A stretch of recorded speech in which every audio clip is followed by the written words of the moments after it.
computer. Okay. All right, and I'm starting now.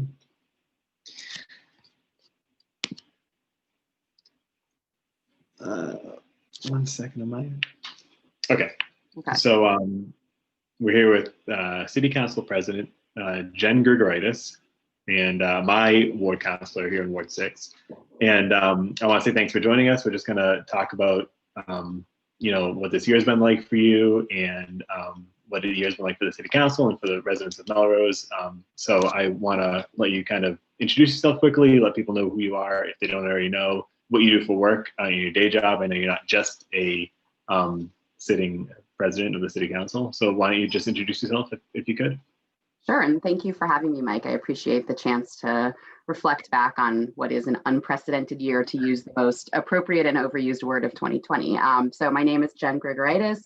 I'm wrapping up my term, both my first year as a City Councilor representing Ward 6 and as the City Council President. In addition to that, I live with my husband and 2 boys who are, one is in the Winthrop Elementary School and one is in the Melrose Middle School, our dog Clementine. And during the day, I'm the Chief of Staff for the Massachusetts Office for Victim Assistance, which is a state agency that works with victims of crime. I really want to dive into what you've been able to accomplish at the City Council level to start, and just kind of, you've had a whole year for it. You know, you were, if people don't know, you're the City Council President for 1 full calendar year, I think starting in early January. You had almost an entirely new City Council this year, including yourself.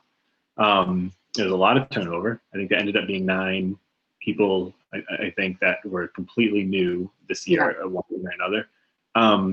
And, you know, you guys are trudging along through regular municipality stuff, and then March hits, or February or March or April hits, the pandemic, and then the summer hits with George Floyd and Black Lives Matter and stuff that really drilled down to the local level. And you know, and then we're back to school, and there's just a bunch of stuff that's going on. So it's an unprecedented year, like you said. Kind of talk about what you learned for this year and what you're proud about accomplishing this year too for the city.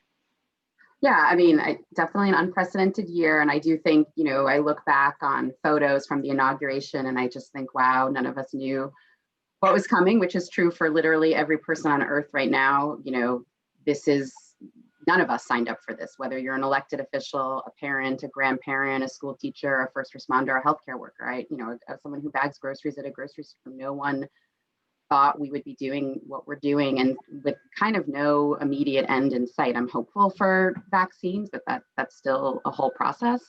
So yeah, I think 9 of us are new, and I think that comes with challenges of people kind of not necessarily knowing the ropes of procedure and, you know, typical, you know, what's precedent and expected of us. And in some ways, I think it mattered less because we became the first City Council to go fully remote back in March, and continue to meet remotely. And I think pivoted pretty well to that. I mean, it's certainly, as every person who's working from home or doing remote schooling knows, it's not without its challenges, and we've had our fair share of kind of funny tech moments, but I think people really embraced it. And one of the things I'm the most proud of is that I think we've really increased the public's ability to access city government by going remote.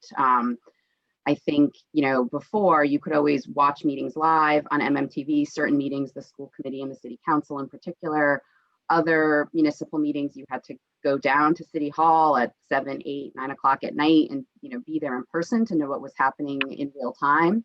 And if you wanted to participate in those meetings, and that's all changed. Now, anyone can log in from home to watch the meeting, to speak in public comment. And while I know that's challenging for some folks with tech limitations or no access to that, I also think it's really expanded access, whether you're not physically able to get down to City Hall, if you're a parent of small children and can't just, you know, leave at 8 o'clock at night to go down to City Hall to be a part of a meeting. So I'm really happy about that. I think we've seen a huge increase in participation by residents, and I hope that continues. And I hope that when and if we get a chance to go back to quote unquote normal meetings in the chamber, that will continue to have a way for members of the public to participate remotely, because I think that's been a surprisingly huge gain that I wouldn't want us to lose. How many times have you seen your fellow councilors, like physically seen them in the last 9 months? I know that you guys had that MAAV walk, I think, and anything else? Yeah, I mean, I think it's a good point. And again, going back to the 9 new people, I think there was a level of camaraderie because we were new.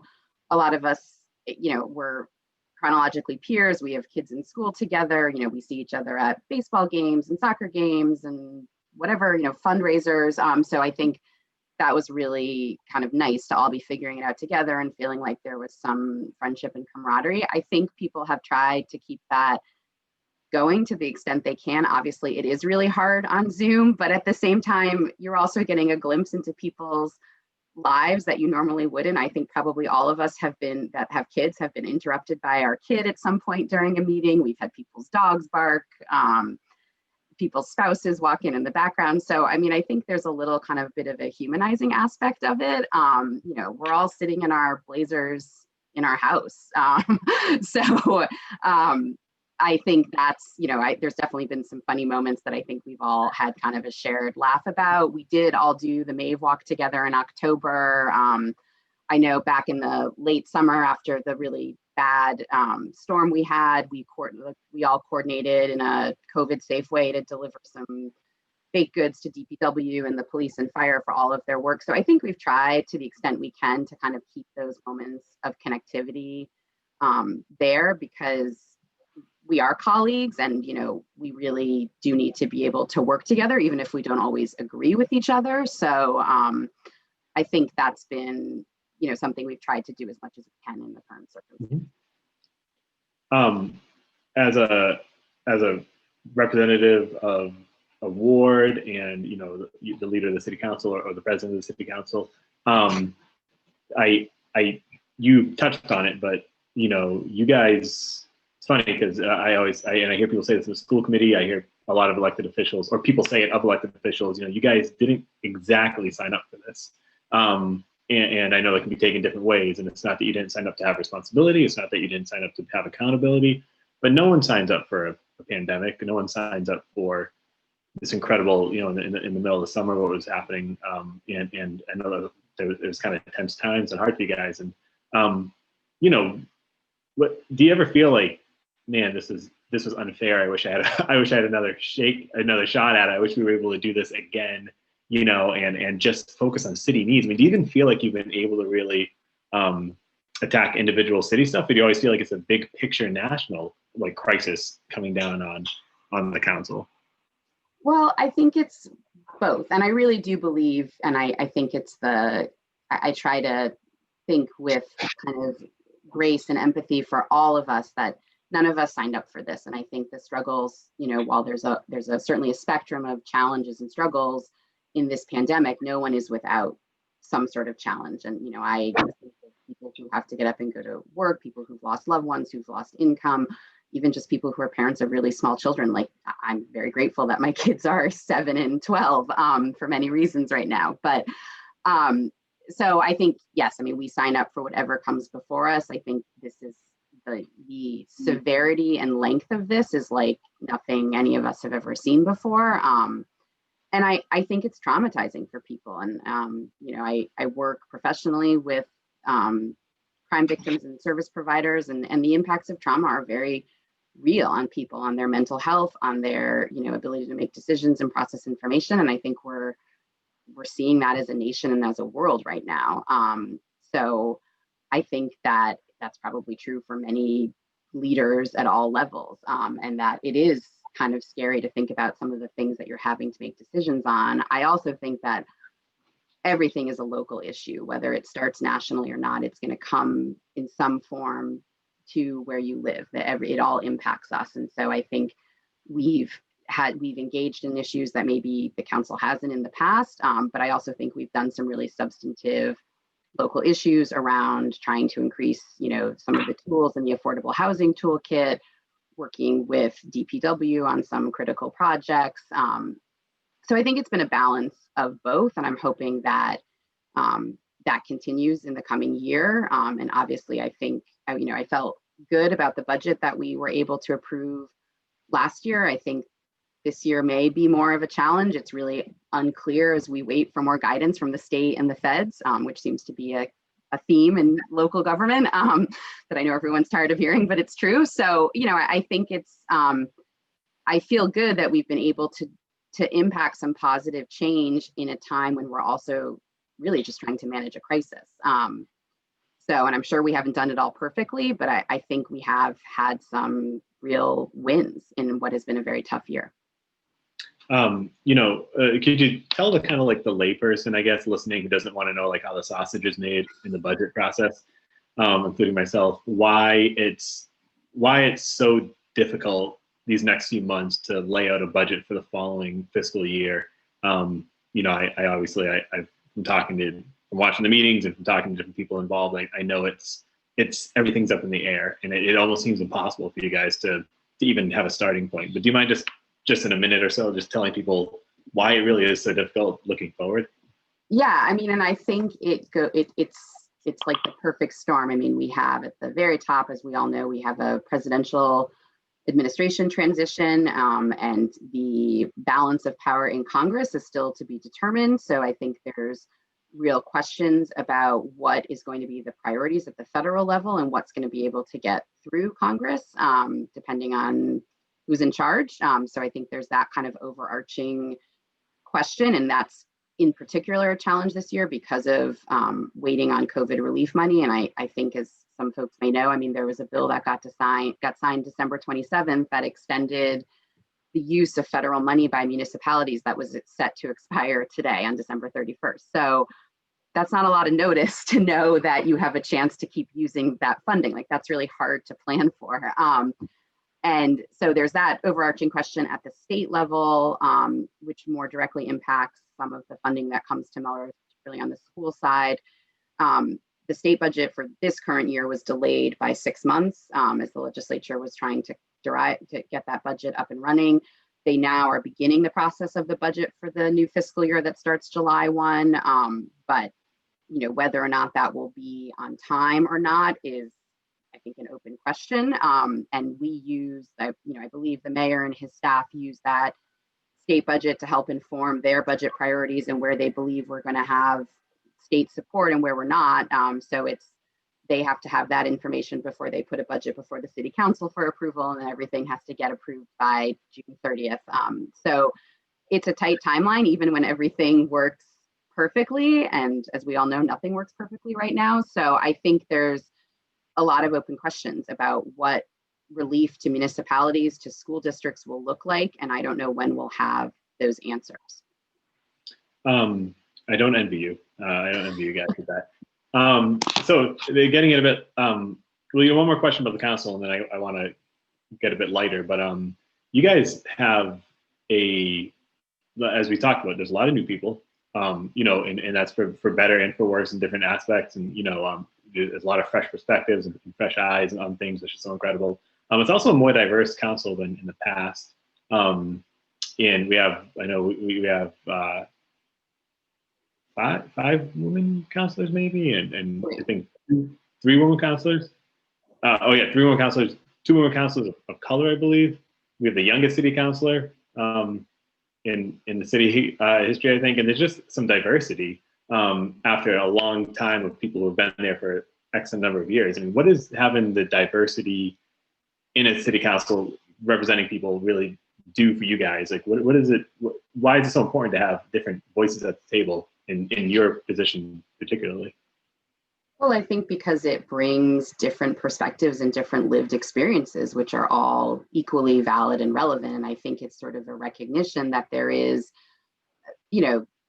no one voice for all of Melrose, that this is a community with different perspectives and different priorities. And I think when you have a council that's, slightly more diverse than maybe it's been in the past, that you have an opportunity for some of those perspectives to come forward. And that's not to say that people don't represent and, advocate for the needs of people that don't look like them or aren't the same age as them. I think there's actually kind of surprising points of agreement amongst counselors that maybe you wouldn't think that would be where they would have a shared commitment to something.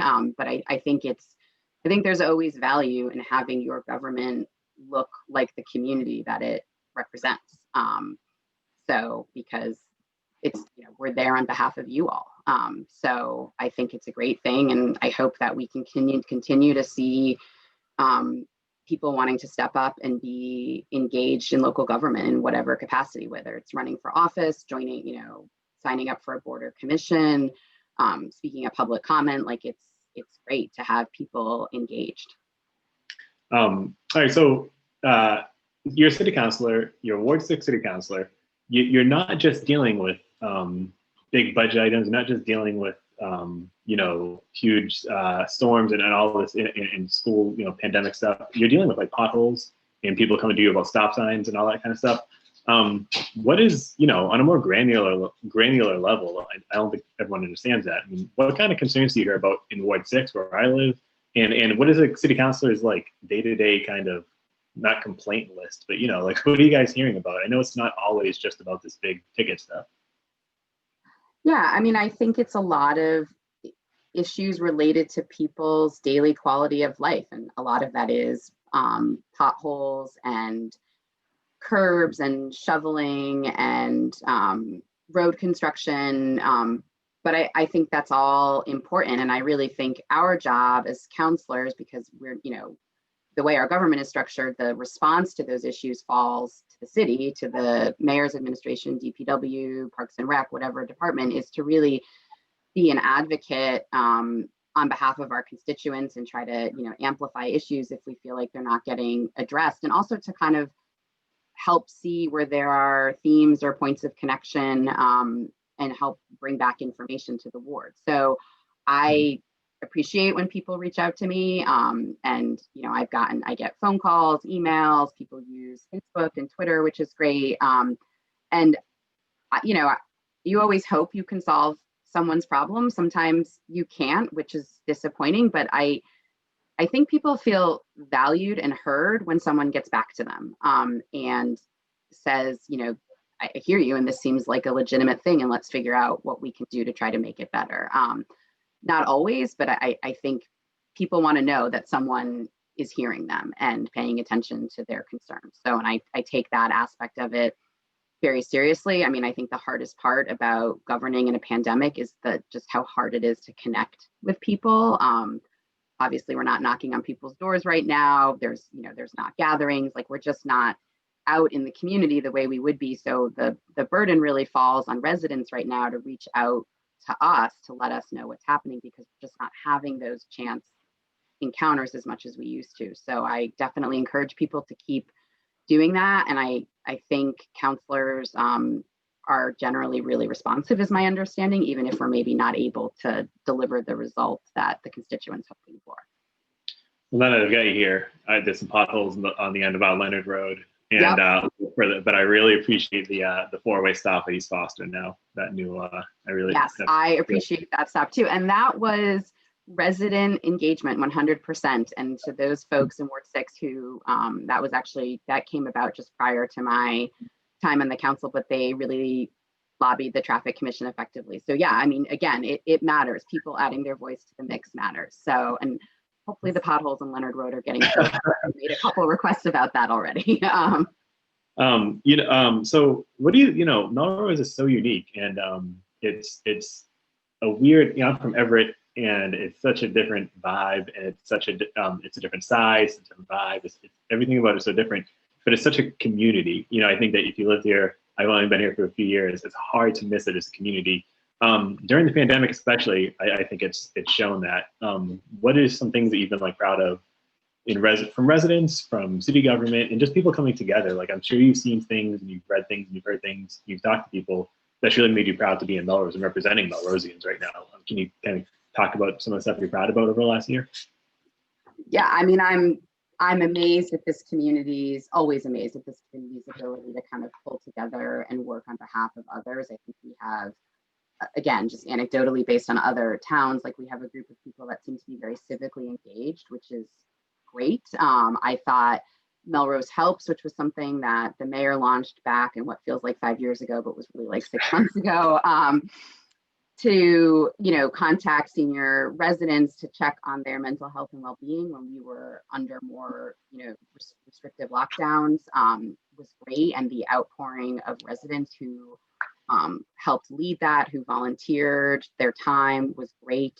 We delivered masks under the mayor's direction. Everyone in the city got 5 masks at a time when people were making them on their sewing machines out of scrap fabric. So I think we've really tried to step up in a very grassroots way in a true city community partnership when we can. The meals that got delivered to senior citizens over Christmas, which was a partnership between the Milano Center and Temple Beth Shalom. I called some of the people, I volunteered to call folks who were scheduled to get meals, and just, to call someone who's going to be alone on Christmas to confirm that their one dinner is getting delivered and to have them be so grateful is just, it's like sad and heartwarming all at the same time. So I think people really are trying to look out for others.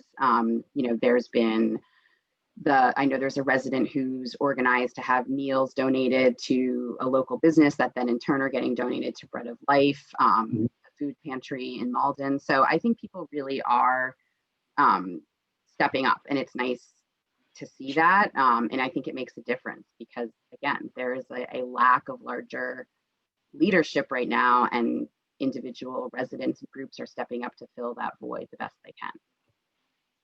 I would agree 100%. It's really incredible to see what everyone does on around the city for other people. I know I said I wouldn't ambush you, but I'd have a pretty important question. Do you have a New Year's resolution? And beyond that, do you have a New Year's resolution personally, of course, but also for the city going forward? Is there something that you'd really like to see maybe you guys bring up at the council level, maybe a different aspect of the city, but is there something you'd like to see the city accomplish? And what about yourself personally? What kind of New Year's resolution do you have? I'm not a big New Year's resolution maker, but I think I every year try to really resolve to just be more present in every part of my life. I think sometimes I'll be home with my family, but as my kids will say, oh, mom's on city council calls, or so, trying to, I think, as many people try to do, to feel like I'm really, when I'm with my family, spending time with them. When I'm at work, I'm fully present. When I'm in the council, I'm fully present and not listening to the fighting that's happening 2 rooms over from the Zoom meeting. So I think just for everyone, my own sanity, that's something I always try to do. I think for the council, to your earlier point, 9 of us are new. And so I think we all feel pretty battle hardened at this point, but a lot of this year was reactionary, was figuring out how to do meetings remotely, how to pass a budget remotely, a lot of things. And I'm hoping that this year we can be doing some more proactive legislating on behalf of the community. And I think there are very real issues to address around quality of life. About, we had some concerns about snow removal during the last storm. I think affordable housing continues to be a challenge. I think there's a lot of things that we can really spend time on, in addition to what I assume will be a complex budget cycle. Because in addition to all of the regular needs of running a city, we have ongoing and ever evolving COVID-related needs. So I guess my resolution is to really roll up my sleeves and dig in on behalf of Ward 6, and I feel confident that the rest of the councilors will be doing the same. I know it's a little hokey, sorry. Oh, I'm going to try to bake a different kind of cookie every I like that. So I don't bake. Sorry. I'll eat the cookies though. Yeah, deliver them. I'll leave some in the potholes, so then I know when they get perfect. There. They can help fill the potholes. Perfect. So is there anything that you'd like to just tell people before I cut you loose? Any constituents of the city, or anything about people sticking in there, or whatever you like to say here before I let you go? Yeah, I mean, I thank you. I would thank you for doing this and this opportunity. I would say to everyone, like, this is really hard, and please give yourself some grace and some room. I know we are all doing the best that we can, and I'm hopeful that 2021 is going to bring some brighter days. But I think it's just remembering that things are hard right now, and it's okay to take a moment to just kind of sit with that. And I encourage people to stay engaged. It makes all of us better. So, keep calling about potholes, keep showing up at meetings, keep sending us your ideas and concerns. It makes us better able to advocate on behalf of Ward 6 and the city. So that would be my message. That's wonderful. And your point about self-care and people being mindful in their day-to-day lives and more present and all that stuff is hits home. I think everyone can relate to that. You're never clocking in, you're never clocking out, you're always working, you're always doing stuff because there's no offices anymore. And my office is my kitchen table. That's the Patch headquarters. So I hear you loud and clear. Councilor Jen Grigoraitis, thank you so much for taking the time. I really appreciate it. I know the listeners or the viewers will also. And thank you. Thank you, and Happy New Year to you and your family. Appreciate it. I will talk to you soon.